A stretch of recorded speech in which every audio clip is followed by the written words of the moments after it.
हाज़रीन जी एहतशाम, दरबार यजीद में फिर सैयदा कायनात सैयदा ज़ैनब सलामुल्लाहि अलैहा आपने जो खुतबा दिया, फिर पूरे दरबार को हिला कर रख दिया। वहाँ रूम के सफ़ीर थे, वहाँ यहूदियों के सफ़ीर थे, दाएँ बाएँ दीगर ममालिक से लोग आए हुए थे। वो पूछते थे ये कौन है, वो समझते थे ये कोई कहीं ईसाइयों की हाँ फतह करके आए हैं, तो उनकी बांदियाँ और लौंडियाँ कनीज़ें बनाकर लाए गए हैं। लोगों को मैं दरबार यजीद में नहीं पता था कि ये कौन है। हत्ता कि फातिमा बिन्त अल हुसैन, हज़रत इमाम हुसैन की एक और शहज़ादी है, 12, 13, 14 साल की उम्र में थी। एक बदबख्त आया, उसने कहा लगता है ये कोई इलाका फतह करके ये कनीज़ें बनाकर लाए हो। ये जो फातिमा बिन्त अल हुसैन की तरफ इशारा करके बदबख्त कहता है ये जो लौंडी है, ये जो कनीज़ है, फरमाया ये मुझे दे दो। जैसे ही हाथ आगे बढ़ाया, सैयदा ज़ैनब पुकार उठी, ललकार कर कहा बदबख्त तेरी क्या मजाल कि मुस्तफ़ा की शहज़ादी की तरफ तू हाथ बढ़ा के आगे निकले। जब सैयदा ज़ैनब ये ने जुमला कहा, वो शख्स कांप गया। उसने कहा क्या कहने, ये कौन है?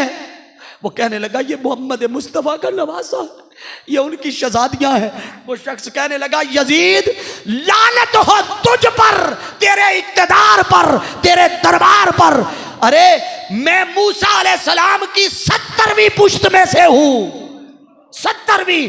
लोग आज भी मेरा अदब ऐसे करते हैं जैसे अपने जमाने में लोग पैगंबर का करते थे। अरे बदबख्त देख, 70वीं पुश्त में मेरा ये अदब है, और एक तू है कि अपने नवासे को, अपने मोहम्मद मुस्तफ़ा के नवासे को शहीद कर दिया है। फरमाया जा तुझ पर और तेरी सोच पर और तेरी फिक्र पर लानत हो।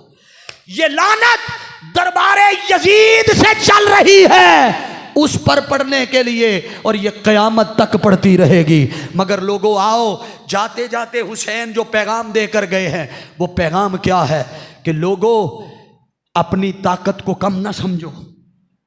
तुम्हारे पास क्या हुआ जो इक़्तिदार नहीं है? हुसैन के पास भी तो इक़्तिदार नहीं था। क्या हुआ तुम्हारे पास जो असला हथियार नहीं है? हुसैन के पास भी तो नहीं था। अरे वो निहत्ते थे मगर बातिल से टकरा गए।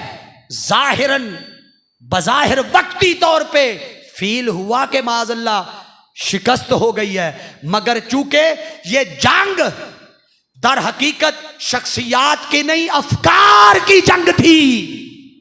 बोलिए क्या था?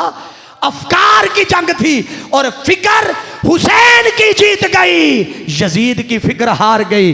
लिहाजा फतह उसी की होती है जिसकी फिक्र जीत जाती है। यही वजह है कि 40 साल पहले आज के दौर के मुजद्दिद ने जो फिक्र दी थी, आज वही फिक्र जीती है, क्योंकि उस फिक्र के पीछे भी हुसैन की फिक्र है।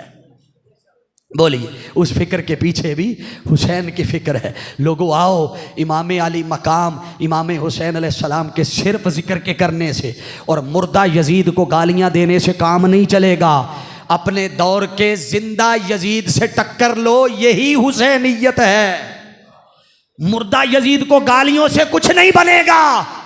बनेगा तब, कुछ मिलेगा तब जब अपने दौर के जिंदा यजीद से टकराओगे, तब हुसैनी कहलाने के हकदार हो। यही पैगाम तहरीक मिनहाजुल कुरान का, यही पैगाम हुजूर शेखुल इस्लाम डॉक्टर मोहम्मद ताहिरुल कादरी